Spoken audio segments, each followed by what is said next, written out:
एक गांव में एक जमींदार रहता था। उसके कई नौकरों में जग्गू नाम का भी एक नौकर था। गांव के पास बस्ती में बाकी मजदूरों के साथ जग्गू भी अपने 5 लड़कों के साथ रहता था। जग्गू की पत्नी काफी समय पहले चल बसी थी। एक झोंपड़े में वो अपने बच्चों को पाल रहा था।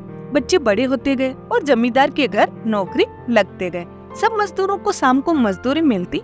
जग्गू और उसके लड़के चना और गुड़ लेते थे। चना भूनकर गुड़ के साथ खा लेते थे। बस्ती वालों ने जग्गू को बड़े लड़के की शादी करने की सलाह दी। उसकी शादी हो गई और कुछ दिनों बाद गोना भी आ गया। उस दिन जग्गू की झोंपड़ी के सामने बड़ी रौनक थी। काफी लोग नई बहू को देखने के लिए आए। धीरे धीरे भीड़ कम होने लगी। आदमी काम पर चले गए, औरतें अपने अपने घर। जाते जाते एक बुढ़ी अम्मा कहती गई, पास ही मेरा घर है, किसी चीज की जरूरत हो तो संकोच मत करना बहू। सबके जाने के बाद बहू ने घूंघट उठाकर अपने ससुराल को देखा तो उसका कलेजा मुंह को आ गया। पुरानी सी झोंपड़ी टूटी फूटी, खूंटी पर टंगी कुछ पोटलियां और झोंपड़ी के बाहर बने 6 चूल्हे। बहू का मन हुआ कि उठे और फटाफट अपने गांव की तरफ भाग चले। अचानक उसने सोचा कि वहाँ कौन से नौर गड़े हैं। मेरी माँ नहीं है, भाई भौजाई के राज में नौकरानी जैसी जिंदगी ही तो गुजारनी होगी। ये सोचते हुए वह जोर से रोने लगी। रोते रोते थक कर शांत हुई। मन में कुछ सोचा। पड़ोसन के घर जाकर पूछा, अम्मा एक झाड़ू मिलेगा? बूढ़ी अम्मा ने झाड़ू, गोबर और मिट्टी दी और साथ में अपनी पोती को भेज दिया। वापस आकर बहू ने एक चूल्हा छोड़ बाकी सारे चूल्हे फोड़ दिए।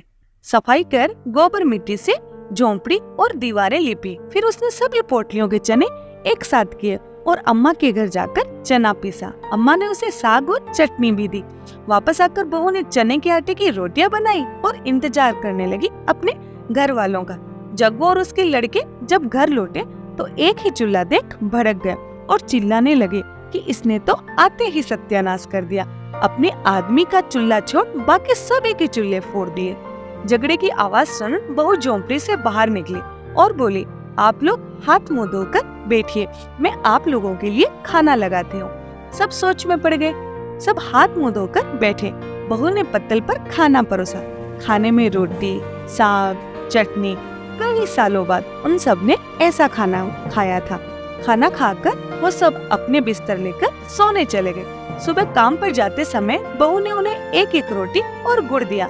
जाते समय जग्गू से उसने पूछा, बाबूजी, मालिक आप लोगों को चना और गुड़ ही देते हैं क्या?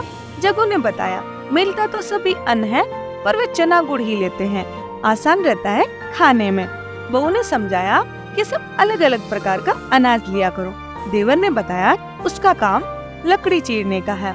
बहू ने उसे घर के चूल्हे के लिए कुछ लकड़ी लाने को कहा। बहू सबकी मजदूरी के अनाज से एक एक मुट्ठी अन्न अलग रखती। उनसे बनिए की दुकान से बाकी जरूरत की चीजें लाती। जग्गू की गृहस्थी किसी रेलगाड़ी की तरह चल पड़ी। एक दिन सभी भाइयों और जग्गू ने तालाब की मिट्टी से झोंपड़ी के आगे बाड़ बनाई। बहू के गुणों की गांव में चर्चा होने लगी। जमींदार तक बहू की चर्चा होने लगी। जमींदार कभी कभी बस्ती में आया करता था। आज वह जग्गू के घर उसकी बहू को आशीर्वाद देने आया। बहू ने पैर छू प्रणाम किया तो जमींदार ने उसे एक हार दिया। हार माथे से लगा। बहू ने कहा कि मालिक ये हमारे किस काम आएगा? इससे अच्छा होता कि मालिक हमें 4 लाठी जमीन दिए होते। झोंपड़ी के दाएं बाएं तो एक कोठरी बन जाती। बहू की चतुराई पर जमींदार हंस पड़ा और बोला, ठीक है, जमीन तो जग्गू को मिलेगी ही, पर ये हार तो तुम्हारा हुआ। औरतें चाहे तो घर को स्वर्ग बना दे और चाहे तो नर्क। आप सब लोगों को ये कहानी कैसी लगी प्लीज मुझे कमेंट करके बताइए।